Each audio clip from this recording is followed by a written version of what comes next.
বরগুনায় বিচারকের স্বাক্ষর নকল করে ভুয়া পেমেন্ট অর্ডারে মামলার রায়ের টাকা আত্মসাৎ করেছে সহকারী পাবলিক প্রসিকিউটর।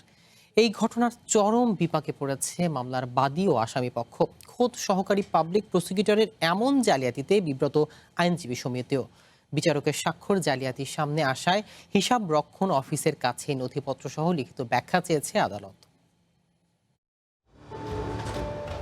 2022 সালের 24শে ফেব্রুয়ারি বরগুনার পাথরঘাটার মৎস্য ব্যবসায়ী সতীন্দ্রনাথ বালার 4,50,000 টাকার চেক ডিসঅনারের মামলায় গ্রেপ্তার হন তালতলী মৎস্য ব্যবসায়ী আবু হানিফ।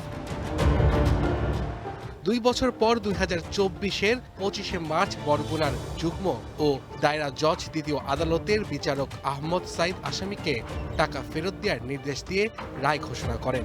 পরে আসামিপক্ষ সোনালী ব্যাংকের মাধ্যমে আদালতে 2,25,000 টাকা জমা দিলে বাদী বিবাদী মীমাংসা হয়ে যায়। এরপরই শুরু হয় ভিন্ন গল্প। বিচারক বদলি হবার পর চলতি বছরের মে মাসে নতুন বিচারক দেবব্রত বিশ্বাস স্বাক্ষরিত পেমেন্ট অর্ডার পেয়ে বাদী ও তার আইনজীবী হিসাবরক্ষণ অফিসে যান। পরে সেখানে জানতে পারেন রায়ের টাকা উত্তোলন করে নিয়েছেন জুডিশিয়াল ম্যাজিস্ট্রেট আদালত 1-এর সহকারী পাবলিক প্রসিকিউটর শহীদুল ইসলাম।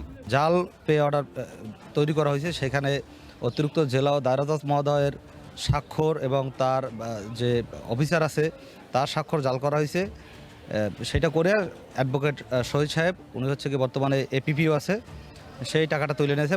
বিচারক মামলার পেমেন্ট অর্ডার দেওয়ার আগেই গত 9 ফেব্রুয়ারি সহকারী পাবলিক প্রসিকিউটর শহীদুল ইসলাম একটি পেমেন্ট অর্ডার ও আসামির টাকা জমা দেওয়ার চালানের কপি জেলা হিসাবরক্ষণ অফিসে জমা দিয়ে টাকা উত্তোলন করে নিয়ে যায়। কোর্ট আমাদেরকে জানালো যে না, এই মামলা রাইট হয়েছে আর একটু পরে, এই টাকাটা আরো 1.5 মাস পরে পেমেন্ট হবে, কিন্তু আগে পেমেন্ট হয়েছে।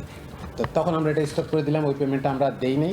অনুসন্ধানে দেখা যায় পেমেন্ট অর্ডারে বরগুনার সাবেক যুগ্ম ও দায়রা জজ দ্বিতীয় আদালতের বিচারক ওসমান বণিক ও তার স্টেনোগ্রাফার আব্দুল আল মামুনের স্বাক্ষর দেয়া।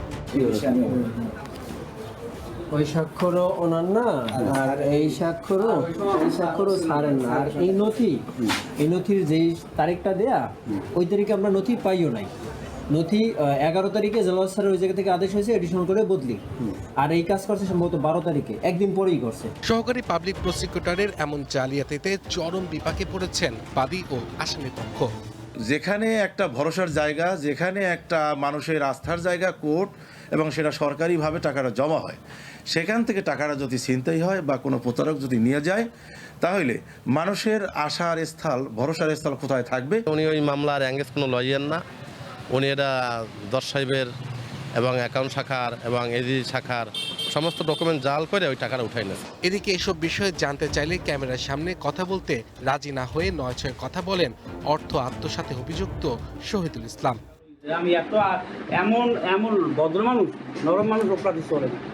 আমি অপরাধী করি কারণ আমার অন্য কোনো প্রফেশন নাই, এই জন্য করি, নাইলে এই মানুষ করে না। আদালতের আদেশ পাওয়ার পর প্রয়োজনীয় ব্যবস্থা নেওয়ার কথা জানালেন পাবলিক প্রসিকিউটর। এটা বিচার ব্যবস্থাকে তো মানুষের আস্থাহীনতা ফেলে দিচ্ছে এবং মানুষের আস্থা হারাই ফেলছে, এবং এটার একটা দৃষ্টান্তমূলক বিচার হচ্ছে। দেখুন, এরই মধ্যে হিসাব রক্ষণ অফিসে ভুয়া কাগজপত্র তৈরির নথি জব্দ করার পর ব্যাখ্যা দেওয়ার নির্দেশ দিয়েছেন আদালত। One national desk.